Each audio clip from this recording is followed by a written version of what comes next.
Thank you very much. Thank you. Well, thank you, President Powers, Provost Fenves, deans, members of the faculty, family and friends, and most importantly, the class of 2014. It is indeed an honor for me to be here tonight.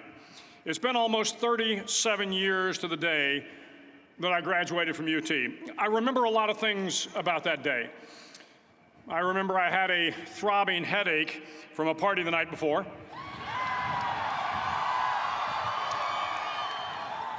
I remember I had a serious girlfriend, who I later married. That's important to remember, by the way. And I remember I was getting commissioned in the Navy that day. But of all the things I remember, I don't have a clue who the commencement speaker was, and I certainly don't remember anything they said. So acknowledging that fact, if I can't make this commencement speech memorable, I will at least try to make it short.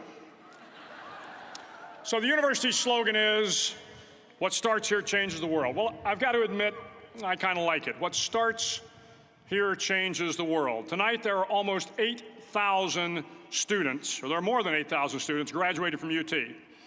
So that great paragon of analytical rigor, Ask.com, says that the average American will meet 10,000 people in their lifetime. 10,000 people, that's a lot of folks. But if every one of you changed the lives of just 10 people, and each one of those people changed the lives of another 10 people, and another 10, then in 5 generations, 125 years, the class of 2014 will have changed the lives of 800 million people. 800 million people. Think about it. Over twice the population of the United States. Go one more generation, and you can change the entire population of the world, 8 billion people. If you think it's hard to change the lives of 10 people, change their lives forever, you're wrong. I saw it happen every day in Iraq and Afghanistan. A young Army officer makes a decision to go left instead of right down a road in Baghdad, and the 10 soldiers with him are saved from a close-in ambush. In Kandahar province, Afghanistan, a non-commissioned officer from the female engagement team senses that something isn't right and directs the infantry platoon away from a 500-pound IED, saving the lives of a dozen soldiers. But if you think about it, not only were those soldiers saved by the decisions of one person, but their children were saved, and their children's children. Generations were saved by one decision, one person. But changing the world can happen anywhere, and anyone can do it. So what starts here can indeed change the world. But the question is, what will the world look like after you change it? Well, I'm confident that it will look much, much better. But if you'll humor this old sailor for just a moment, I have a few suggestions that may help you on your way to a better world. And while these lessons were learned during my time in the military, I can assure you that it matters not whether you ever served a day in uniform. It matters not your gender, your ethnic or religious background, your orientation, or your social status. Our struggles in this world are similar, and the lessons to overcome those struggles and to move forward, changing ourselves and changing the world around us, will apply equally to all. I've been a Navy SEAL for 36 years. But it all began when I left UT for basic SEAL training in Coronado, California. Basic SEAL training is 6 months of long, torturous runs in the soft sand, midnight swims in the cold water off San Diego, obstacle courses, unending calisthenics, days without sleep, and always being cold, wet, and miserable. It is 6 months of being constantly harassed by professionally trained warriors who seek to find the weak of mind and body and eliminate them from ever becoming a Navy SEAL. But the training also seeks to find those students who can lead in an environment of constant stress, chaos, failure, and hardships. To me, basic SEAL training was a lifetime of challenges crammed into 6 months. So here are the 10 lessons I learned from basic SEAL training that hopefully will be of value to you as you move forward in life. Every morning in SEAL training, my instructors, who at the time were all Vietnam veterans, would show up in my barracks room, and the first thing they'd do was inspect my bed.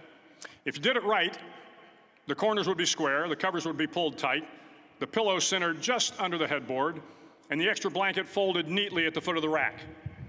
It was a simple task, mundane at best, but every morning we were required to make our bed to perfection. It seemed a little ridiculous at the time, particularly in light of the fact that we were aspiring to be real warriors, tough, battle-hardened SEALs. But the wisdom of this simple act has been proven to me many times over. If you make your bed every morning, you will have accomplished the first task of the day. It will give you a small sense of pride, and it will encourage you to do another task, and another, and another. And by the end of the day, that one task completed will have turned into many tasks completed. Making your bed will also reinforce the fact that the little things in life matter. If you can't do the little things right, you'll never be able to do the big things right. And if by chance you have a miserable day, you will come home to a bed that is made, that you made. And a made bed gives you encouragement that tomorrow will be better. So if you want to change the world, start off by making your bed. During SEAL training, the students are all broken down into boat crews. Each crew is 7 students, 3 on each side of a small rubber boat, and 1 coxswain to help guide the dinghy. Every day, your boat crew forms up on the beach and is instructed to get through the surf zone and paddle several miles down the coast. In the winter, the surf off San Diego can get to be 8 to 10 feet high, and it is exceedingly difficult to paddle through the plunging surf unless everyone digs in. Every paddle must be synchronized to the stroke count of the coxswain. Everyone must exert equal effort, or the boat will turn against the wave and be unceremoniously dumped back on the beach. For the boat to make it to its destination, everyone must paddle. You can't change the world alone. You will need some help. And to truly get from your starting point to your destination takes friends, colleagues, the goodwill of strangers, and a strong coxswain to guide you. If you want to change the world, find someone to help you paddle. Over a few weeks of difficult training, my SEAL class, which started with 150 men, was down to just 42. There were now 6 boat crews of 7 men each. I was in the boat with the tall guys, but the best boat crew we had was made up of the little guys, the Munchkin crew, we called them. No one was over 5'5". The Munchkin boat crew had 1 American Indian, 1 African American, 1 Polish American, 1 Greek American, 1 Italian American, and 2 tough kids from the Midwest. They out-paddled, outran, and outswam all the other boat crews. The big men in the other boat crews would always make good-natured fun of the tiny little flippers the Munchkins put on their tiny little feet prior to every swim. But somehow these little guys from every corner of the nation and the world always had the last laugh, swimming faster than everyone and reaching the shore long before the rest of us. SEAL training was a great equalizer. Nothing mattered but your will to succeed, not your color, not your ethnic background, not your education, not your social status. If you want to change the world, measure a person by the size of their heart, not by the size of their flippers. Several times a week, the instructors would line up the class and do a uniform inspection. It was exceptionally thorough. Your hat had to be perfectly starched, your uniform immaculately pressed, your belt buckle shiny and void of any smudges. But it seemed that no matter how much effort you put into starching your hat or pressing your uniform or polishing your belt buckle, it just wasn't good enough. The instructors would find something wrong. For failing the uniform inspection, the student had to run, fully clothed, into the surf zone, then wet from head to toe, roll around on the beach until every part of your body was covered with sand. The effect was known as a sugar cookie. You stayed in the uniform the rest of the day, cold, wet, and sandy. There were many a student who just couldn't accept the fact that all their efforts were in vain, that no matter how hard they tried to get the uniform right, it went unappreciated. Those students didn't make it through training. Those students didn't understand the purpose of the drill. You were never going to succeed. You were never going to have a perfect uniform. The instructors weren't going to allow it. Sometimes, no matter how well you prepare or how well you perform, you still end up as a sugar cookie. It's just the way life is sometimes. If you want to change the world, get over being a sugar cookie and keep moving forward. Every day during training, you were challenged with multiple physical events: long runs, long swims, obstacle courses, hours of calisthenics, something designed to test your mettle. Every event had standards, times you had to meet. If you failed to meet those times, those standards, your name was posted on a list, and at the end of the day, those on the list were invited to a circus. A circus was 2 hours of additional calisthenics, designed to wear you down, to break your spirit, to force you to quit. No one wanted a circus. A circus meant that for that day, you didn't measure up. A circus meant more fatigue, and more fatigue meant that the following day would be more difficult, and more circuses were likely. But at some time during SEAL training, everyone made the circus list. But an interesting thing happened to those who were constantly on the list. Over time, those students who did 2 hours of extra calisthenics got stronger and stronger. The pain of the circuses built inner strength and physical resiliency. Life is filled with circuses. You will fail. You will likely fail often. It will be painful. It will be discouraging. At times, it will test you to your very core. But if you want to change the world, don't be afraid of the circuses. At least twice a week, the trainees were required to run the obstacle course. The obstacle course contained 25 obstacles, including a 10-foot wall, a 30-foot cargo net, a barbed wire crawl, to name a few. But the most challenging obstacle was the slide for life. It had a 3-level, 30-foot tower at one end and a 1-level tower at the other. In between was a 200-foot-long rope. You had to climb the 3-tiered tower, and once at the top, you grabbed the rope, swung underneath the rope, and pulled yourself hand over hand until you got to the other end. The record for the obstacle course had stood for years when my class began in 1977.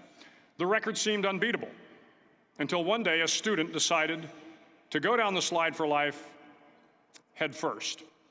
Instead of swinging his body underneath the rope and inching his way down, he bravely mounted the top of the rope and thrust himself forward. It was a dangerous move, seemingly foolish and fraught with risk. Failure could mean injury and being dropped from the course. Without hesitation, the student slid down the rope perilously fast. Instead of several minutes, it only took him half that time. And by the end of the course, he had broken the record. If you want to change the world, sometimes you have to slide down the obstacles head first. During the land warfare phase of training, the students are flown out to San Clemente Island, which lies off the coast of San Diego. The waters off San Clemente are a breeding ground for the great white sharks. To pass SEAL training, there are a series of long swims that must be completed. One is the night swim.